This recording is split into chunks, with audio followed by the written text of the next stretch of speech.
There's what we're learning through this interview is there's a lot of different tools. It's almost like the Yeah, Swiss Army knife of the special operations world. sure. And I mean, I'm literally blown away by some of the stuff I'm learning here. On the deck of cards, for our viewers who might be watching this who weren't alive when the Iraq War happened, could you explain what the deck of cards was, and then what, if any, your role in that in capturing any of those people or even hunting them might have been? Yeah, sure. So right after we did that airfield that I jumped into, I got a call. It was like 3 or 4 days later. They said, "Hey," about 4 or 5 days into it, I got a call saying, "Hey, we're moving you to buyout," which Baghdad International Airport. So I flew back. I linked up with the SEALs, and I was now going to be the liaison with the SEALs, which meant leading all the combat controllers and PJs that were with Dev Group. Um, so we go into buyout. At the point we helicopter in, we get off, we take over a hangar, and that's where we're staging out of. The deck of cards, for those who don't know, was really the top 52 bad guys in Iraq, and it was we're going to pick them off. Of course, Ace of Spades was Saddam Hussein, and you went down from there. I have a printout of the deck of cards I actually hung next to my bunk. And of that initial 52 people, I think we took out 8 of them in the first 15 or 20 days on buyout. So to put this in perspective, we had now a team running Baghdad International Airport, which was my teammates, Kyle, who was on the other airfield with me. He and Lance and a handful of other dudes were running the airfield. And then I was with the SEALs with 3 or 4 other combat controllers and pararescuemen. And our job was to go out nightly and do hits. And it was all on the deck of cards, guys. One night we got a call, and this was really interesting. It was actually an emotional event, I think, for Dev Group, because the guy that we got a beat on was a guy named Abu Abbas. Well, Abu Abbas had history with SEAL Team 6. He was the lead planner for the Achille Laurels, which was a cruise liner, back in the 80s that the SEALs went after.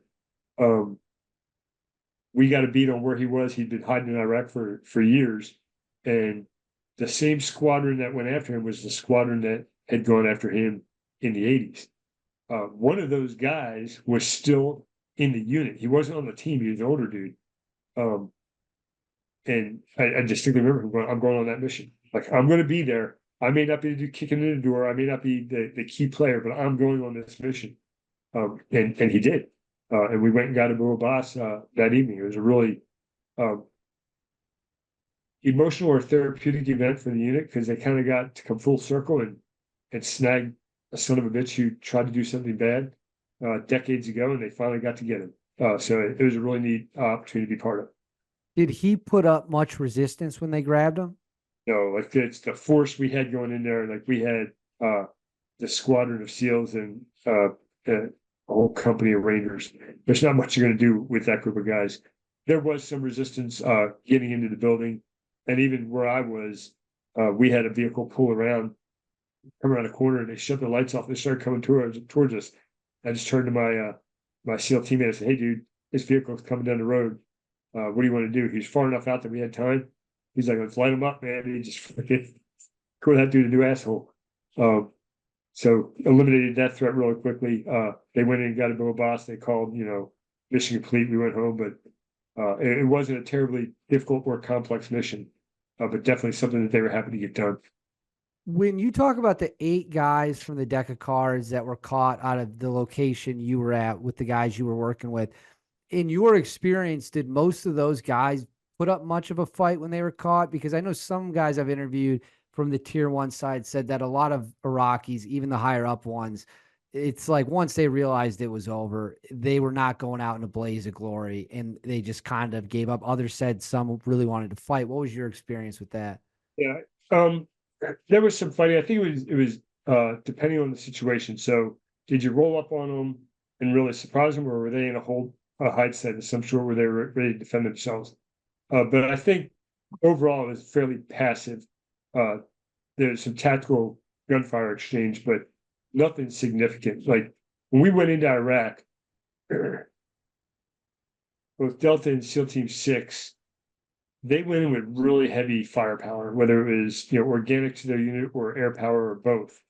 Um, Shock and awe was absolutely part of that plan. Like, we're just going to destroy shit, and then by the time we get to the target, they can decide how much they want to fight. And there wasn't a whole lot of resistance. There were some early targets before we got to Bayab where there were helicopter infiltrations where those got pretty dicey. Like guys came off those missions going, man, I thought I was getting shot out of the sky. Fortunately, they had the best helicopter pilots on the planet in Task Force 160. So they didn't. But by the time we took over Baghdad International, we were doing nightly hits. I wouldn't say the resistance was as bad as maybe it was in 2005, 2006, when we were dealing with Sadr City and an established insurgency. Like those were some really bloody days. I remember watching deployments where a third of the dudes go and come home injured if they came home at all. Like there were some real bloody battles in the 2006 time period. Well, that is it. That is a perfect segue to the very next literal question I have. What is your opinion? And can you explain to the audience kind of how you viewed these two different things? On one side, you had the regular standing army of Iraq, guys who are just fighting for the regime, essentially, some of them conscripts, some of them not. And then as the time passes, you start getting insurgency. You started getting the radicalized. You got Zarqawi. You got people's heads getting chopped off, and you got barbaric behavior. Did you view those two things as fundamentally different, or was it more they're both the enemy, they're both equal to me? Well, it depends on where I sat. So when I was getting shot at, I didn't give a fuck why they were shooting at me, and that didn't matter. But when it came from a leader's perspective and what should we be doing, I think they were two very different things, right? The initial reason for going into Iraq was weapons of destruction, secretly shutting down the rat lines going from Syria across into Afghanistan, and then to neutralize Saddam Hussein. Once we did that, what was our purpose for being there? And I think both in Iraq and Afghanistan, we overstayed what we should have done. Even the first deployment when we were going into Afghanistan, I remember having arguments with my teammates going, dude, we're going to be in and out of here in 18 months. We're not going to be here 5 years from now.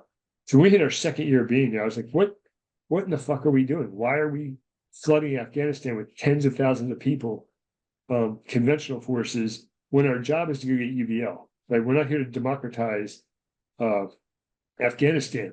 And it had been tried many times in history where people have tried to come in and take over Afghanistan, and it never works. And there's reasons for that, terrain being one of the most important, but tribalism being another.